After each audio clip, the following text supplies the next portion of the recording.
Alright, hello everyone, and thank you for tuning in once again to the Black Box Podcast, BBOR, Black Box Online Radio, coming to you from West Virginia. Okay, so we've had the first Democratic presidential debate, and I woke up in the morning, and I had a notification about Representative Tim Ryan.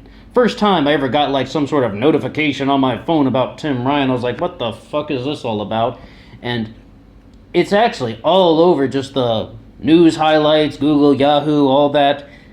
Tim Ryan and Tulsi Gabbard. Representative Tulsi Gabbard corrected Tim Ryan about the Taliban committing 9/11. Just got one here, USA Today. Representative Tulsi Gabbard, one of the only veterans on stage during Wednesday's debate, corrected Representative Tim Ryan after he claimed that the Taliban committed the September 11th terrorist attacks. Ryan said, and this is the way more important part, Ryan said that the U.S. must stay engaged in the Middle East or the Taliban will grow and they will have bigger, bolder terrorist attacks. But Gabbard, who served in Iraq and Kuwait in the National Guard, was quick to respond and saying that, of course, it was Al-Qaeda, not the Taliban. What do we make of all this here? What really is going on with all that?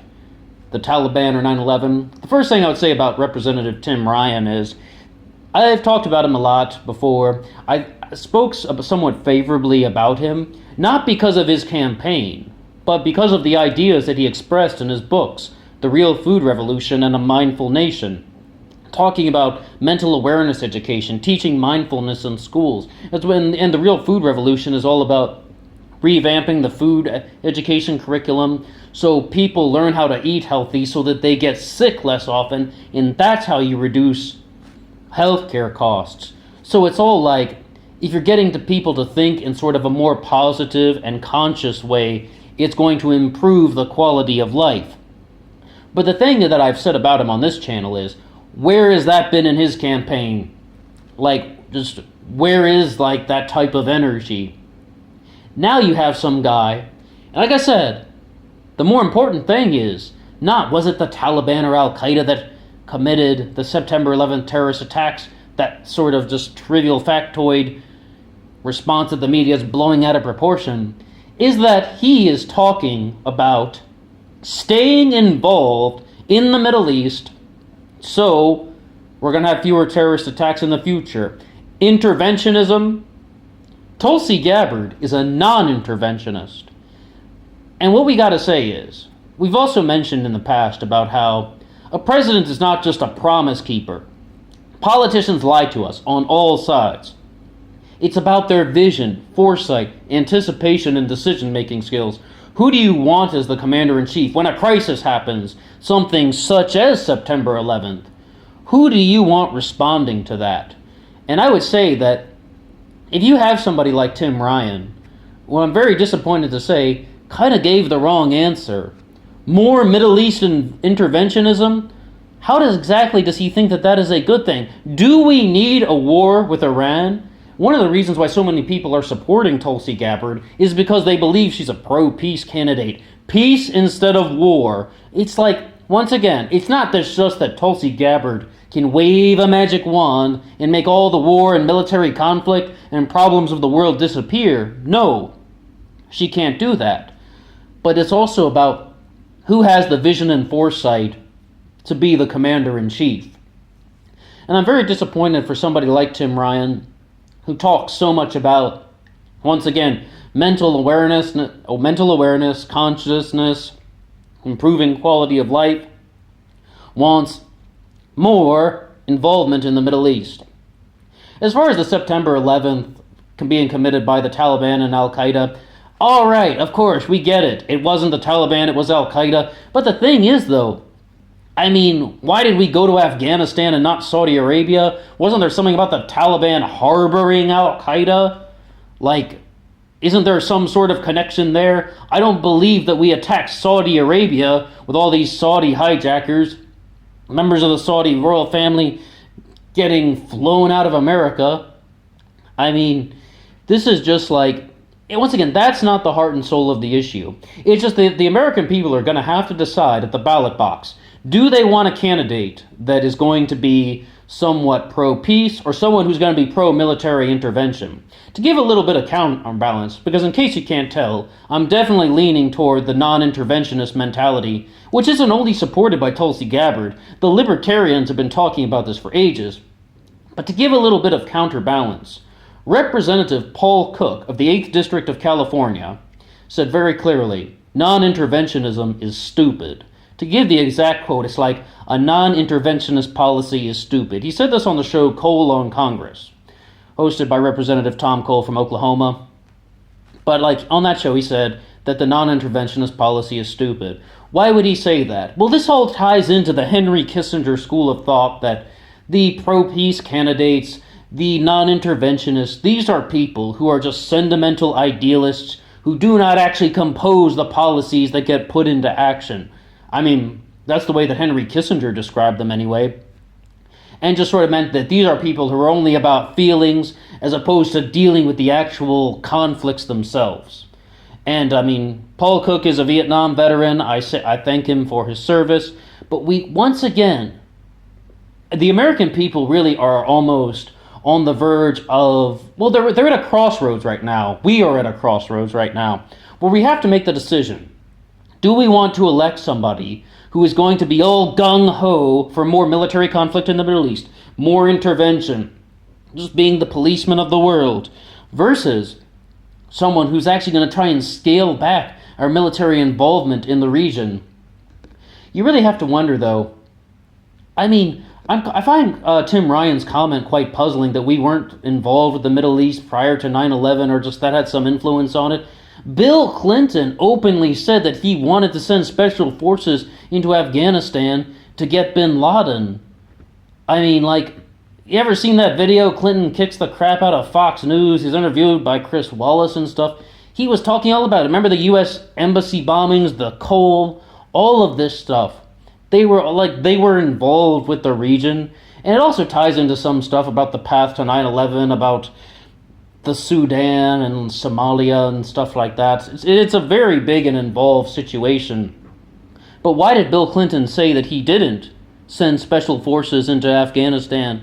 It's because they had to go in and refuel by helicopter at night, and he couldn't do it another way because the CIA refused to certify basing rights in the northern republics of Central Asia, which George Bush got after 9/11. The President of the United States couldn't get basing rights from the CIA. Remember, there are 5 branches of government. At least 5. Don't let anyone ever tell you that there are 3 branches of government. Executive, legislative, judicial. Number 4 is the CIA. Because the CIA functions without a lot of examination from other governmental bodies. And number 5 is the electorate. The voters, the people, the masses.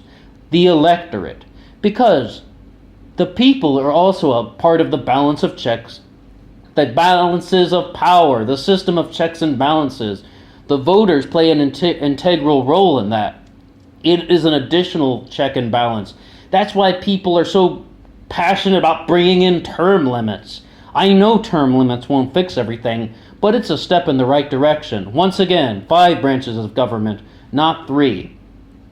So the thing is, though, you really have to examine, you have to examine just kind of Tim Ryan as a candidate. He is someone, once again, that I thought somewhat favorably of in the past. Not because I genuinely believe he cares about the stuff he's saying. I have no idea what is in somebody's heart or what is in their mind.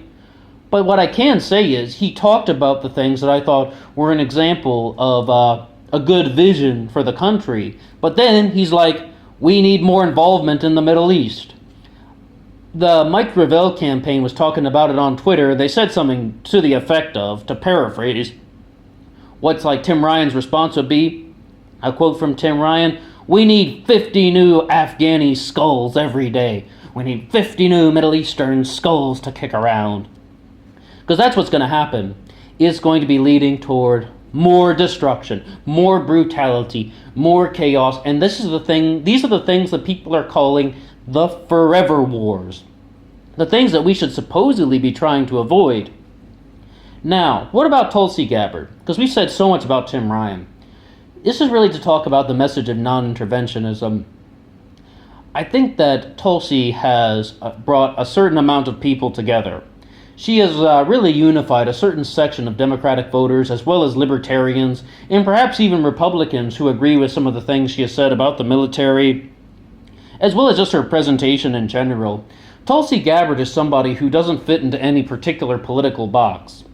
And I think that's good because we can get away from things like labels and just trying to compartmentalize a politician. The issue, though, is, do either of these candidates really have a genuine chance of winning the nomination? If Tulsi is going to win, she will be a dark horse. I mean, the names we talked about, Bernie, Biden, Harris, Warren, those four are kind of in the lead. Anybody else who would win the nomination, any other person to win, they should be considered a dark horse right now. And that's a shame for somebody like Tulsi Gabbard. I know she's very young. She might have another chance at the presidency. She might have 5 more chances at the presidency. And yes, I mean, it's very possible. In 4-year terms, someone who she's only in her late 30s, she might be able to run for president 5 or 6 more times. In theory. So it's like, maybe this isn't her time. But we have to ask ourselves, do the Democrats want to go in a direction of somebody who is going to be encouraging these wars? This should be the party that should be completely against war in Iran. And this should also be something, if we're going to actually kind of give sort of a real, honest look at the subject. Yes, of course, we can do things like intelligence gathering. Yes, of course, we can do things like national security. One of the things that they should be talking about is Marianne Williamson has mentioned the cabinet-level Department of Peace. This is something that had been supported by Dennis Kucinich, by Barbara Lee, widely discussed. It also needs to be viewed as the Department of Peace and International Security. The surveillance really needs to be on the people who are out there trying to hurt us, as opposed to on the American citizens. The Libertarians had a very interesting response to the Department of Homeland Security, and to quote Ron Paul very specifically, it doesn't take an enormous amount of intelligence to see that a Department of Homeland Security means intrusion into American privacy, violations of the Fourth Amendment. So one of the things is, Americans need Homeland Security, absolutely. But all this surveillance that is coming onto the American people, which could infringe upon civil liberties, let's look at the international sector. Let's look at all these people in the other countries that are supposedly trying to become the terrorist threats. So when they form this Department of Peace, if it ever gets that far, view it as the Department of Peace and International Security. Keep out some of these terrorist threats and find better ways to isolate the threat and neutralize it, where the threat may be, wherever it may be.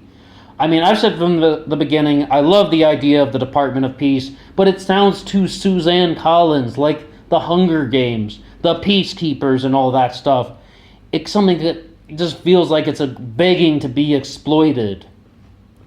But one of the things is that, like, in the UN Charter, peace and international security have no defined terms. It's very open-ended. So we have to be very careful about how we establish new agencies.